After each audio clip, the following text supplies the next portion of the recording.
hapon po sa ating mga idol. Yan, sa mga maniniksay.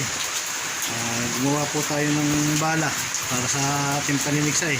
Medyo maulan, wala tayong spot. Medyo ngayon, ganban. Gawa ng sono ni Pangulo. Ito, meron tayong gamit dito na rayos. Ito. Yung rayos na to, maliit lang sukat nito. Hindi siya yung ganun malalaki. Wala kasi rito nakalagay na size, pero MSK yung gamit ko. Ordinary lang na rayos yan mga idol. Pero yung haba niya, mahaba to. Yung ginagawa natin bala, mahaba. Ito, nagsimula tayong gumawa kanina. Binayari naman tayo. Panibago namang design ng Pixie Dart ang ating ginawa. Hindi yung katulad ng una natin ginagawa na wire yung ginagamit natin pampabigat sa dulo ng tiksay. Ito mga idol, papakita ko sa inyo para makita nyo pag yung nangyari ko saka yung mga ginawa ko mga idol. Ito mga idol, ito na yung rice natin ginagamit. Ito, medyo mahaba to. Ang putol nito depende sa gusto mong haba. Pwedeng maging 5, 6 o 7. Yun ang pinamimilihan kong haba. Ngayon, pagpakaputol mo rito, hindi mo na magagamit ito. Ayan. Kumbaga, tube na yung ginamit natin. Minayari na ako rito mga idol. Ito yung Pixie Dart. Ayan. Ito yung tube mga idol. Yung tube na to, medyo maliit ang butas nito sa loob. Ngayon, pag pinutol mo to, kunyari naputol mo na, hahasain mo ngayon yung bakal na to, paninipisin mo pa para pumasok itong tube. Maliit kasi yung butas. Ngayon, pagkalagay ng tube, lalagyan mo naman siya ng beads. Ayan, 3 beads.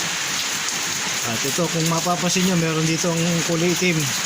Ayan ay sinulid mga idol. Ilagyan natin na sinulid para maging stopper. Tapos lalagyan mo siya ng dikit, shoe glue, ganon, basta yung matibay na dikit. Ayan. Saka ngayon yung dulo, lalagyan mo siya ng tulis para naman doon sa may sa ballpen na ipapasok mo rito. Palilitin mo rin dulo na yan, napalit din yan para pumasok yung ballpen naman na to. Kailangan niya fit na fit, magdikit na dikit. At di mo na siya pasuin, basta ipinasok mo siya ng magpipitid yung bakal saka yung plastic, iipit na siya. Yan. Ito ang haba nito, nasa 6. Pero meron akong ginawa sa iba idol na po naman medyo maiksi. Ang kaibahan lang, medyo mataba yung bakal. Ayan mga idol. Yan. Kung mapapansin nyo, yung tube na yung bakal medyo mataba, ito manipis. Sinubukan kong gumawa ng mas mataba na mas medyo mabigat kaysa rito, kaya ang ginawa ko, hiniksyan ko. Ngayon makukuha mo siya yung timbang niya, depende sa haba at haba ng bala. Ayun, okay, hiniksyan ko ng konti, nasa 5 lang to mga idol. Ito sa ito. Ayan, tsatsagay mo siyang magkabit ng beads, hahasain mo, liliyahin mo, lahat yan kasama yan.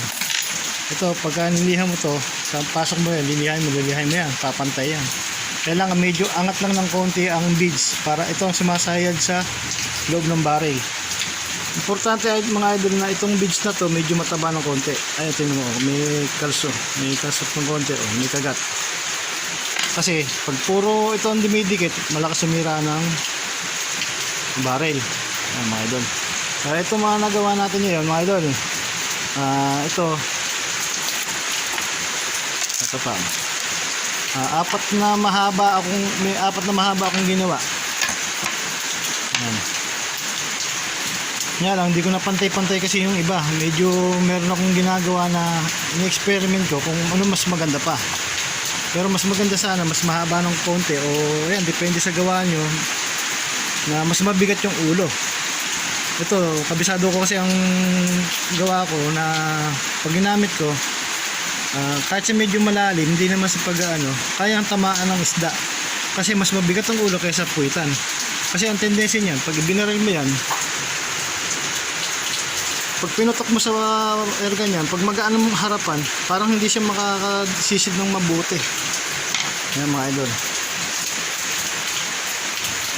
Ngayon, pagkatapos mo siyang hasain na, lahat niya makinis na, hasa na. Pati yung puwit. Ayan. Sinusukat natin yan sa dulo ng airgun, may nakapasok na bala, o kaya papasok mo tong braided. Para alam mo yung kapit ng braided o nung bala, na kung maluwag siya o mahigpit. Ngayon, pag mahigpit yung bala, ayaw pang pumasok na mabuti, ayun, saka mo pala siya hasain ng hasain, parang sa dumulas ng dumulas mga idol. Ito. Kaya ito, pag nagagawa ka nito, kailangan yung swabe yung pasok, saka maluwag. Ayan. Kaya pag pinasok mo ko na yan, bala mo maluwag sa loob ng konti yan. Pero itong puwitan, ito mahihirapan ko, may braided eh. Pag pinasok mo, medyo matigas yan. Pero hindi na aabot dito yung braided sa dulo nito. Hindi na aabot dito. Dito siya nakatali. Tulad nito, meron akong yung dati kong design na bala. Ayun yung braided niya. Kung makikita nyo lang. Yung braided niya, ito, sa gilid. Ayan. Dito siya nakatali. Ayan. Ayan, dyan siya nakatali sa leeg. Yan po ang tali niyan. Ayan mga idol. Ayan. Ngayon, pag sinubo mo siya rito, medyo masikip na ng konti yan. Pero yung papasok mo siya lahat, ayan, sakto-sakto na yan. May tutulak mo na siya ng maganda. Ayan, magandulak. Swabing-swabi lang. Ayan mga idol. Ito yung gawa ko nung una. Meron siyang wire na ginagamit sa kuryente. Yung pang-extension na malalaki. Ayan. Medyo malabo lang ang kuha natin eh. Ayan. Yan yung una. Saka mga ginagamit ko ito, medyo pinalawang na. Ito yung una kong gamit mga idol. Ayan yung ating airgun. Ayan. Maulang umaga sa ating lahat mga idol. Ayan. Ayan, sa paggagawa mga idol, kailangan safety tayo. Ingat tayo sa grinder, sa barena at sa grinder. Ako hindi ko hinahawakan to. Nakakabit na siya rito sa ating may base tayo na pwede mo siyang gamitin na pagputol o pag kasi minsan delikado to. Napakanipis lang to ng cutting wheel nito. Manipis na yan. Kaya ingat tayo sa paggagawa mga idol. Lahat yan. Kailangan simulat sa pool. Simula. Ingat tayo. Ito. Ayan mga idol yung ating nagawang bala ngayon for today. Hindi ko na binidyohan lahat. Sinabi ko na lang, piniliwanan ko na lang kung ano pa natin. Ito, sadya natin ganitong kahaba ang bala. Pero ito sinubukan ko kasi medyo may katabaan yung bala na yan. Ayan. Medyo matataba yan. Mga lumang rayos yan, mga pinagputulan mga idol. Hindi ganyan na itsura. Pero ganito naman, yan, talagang quality yan pag nagamit natin mga idol. Ayan.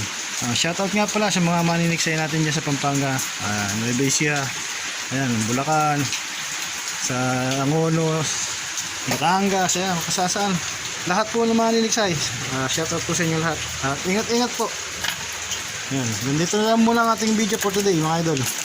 Ayan, salamat sa panonood. Ito. At may sikreto pa pala. Yung butas ito. Nakikita niyo yung put niya na yan, para siyang embudo. May ginagamit ako dyang pambutas sa put para maging buka, maging ayan, ito yung pambutas ng kahoy mga idol. Ayan, yan yung dulo. Pag binala ko to sa barena, siyang pinanguhukay ko rito sa put nito. Ayan, siyang pinanguhukay ko rito sa put nito. Ayan, ayan, makita niyo yung put niyan medyo manipis na. Para yung hangin, mas maganda siyang itulak. Yan ang isa sa sikreto sa bala na ginagawa ko. Pero iba alam na rin yan, mga katiksay natin. Ayan, lahat ng butas yan makikita nyo. dulo, puro maluluwang na butas mo. Hindi siya yung dating butas ng ballpen. Ayan. Ayan mga idol. Yan yung butas niyan. Papanipis. Kaya ito, pag binuga ng CO2 ng baril, binuga ng hangin yan, may tulong talaga. Malakas tumulak yan yung malakas siyang tumulak. Dahil dito masisiksik din siguro yung ano ba sa akin instinct ko ganun. Sa mga unang ginagawa ko, malilit lang kasi yung butas lang din ng ballpen, medyo hindi ako satisfied sa paggawa. Kaya ginawa ko, nakaisip ko ng ganito, binutasan ko to, hinakihan ko pa, hinukayan ko pa. Yan. Madali lang mga idol yan. O sige mga idol, salamat sa panonood at ito muna ang ating vlog for today. Yan, shoutout po sa ating lahat. Yan.